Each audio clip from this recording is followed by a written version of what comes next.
সবাই আমরা এক, ঐক্যবদ্ধ থাকতে হবে। সীসা ঢালা প্রাচীরের মতো বিশ্বনবী এসেছেন মিলাতে, বিষ্ণু ইসা ইসলাম আলাদা করতে আসেন নাই, আমরা আলাদা করতে পছন্দ করি, আছে না নাই? শুরুতেই জিজ্ঞেস করি, তুই কোন পীরের মুরিদ? কোন পীরের মুরিদ? কোন ইসলামিক দল করেন? বিএনপি না আওয়ামী লীগ, জামাত না জাতীয় পার্টি, আছে না নাই? ভাগাভাগি। আল্লাহর হাবিব সাল্লাল্লাহু আলাইহি ওয়াসাল্লাম মানুষকে মানুষ হিসেবে মর্যাদা দিতেন।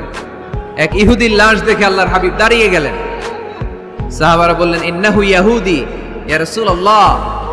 আপনি দাঁড়িয়ে গেলেন যে এটা তো ইহুদির লাশ, কার লাশ? আল্লাহর হাবিব সাল্লাল্লাহু আলাইহি ওয়াসাল্লাম বললেন, আওয়ালাইসাত নাফসান, এটা কি মানুষ না? হোক না ইহুদি, হোক না আস্তিক আর নাস্তিক, এটা তো মানুষ। আমি মানুষকে সম্মান করেছি। আওয়াজ করে পড়েন সুবহানাল্লাহ। আল্লাহ রাসূল সাল্লাল্লাহু আলাইহি ওয়াসাল্লাম মানুষকে মানুষ হিসেবে কনসিডার করতেন। আমরা আজকাল মানুষকে মানুষ হিসেবে কনসিডার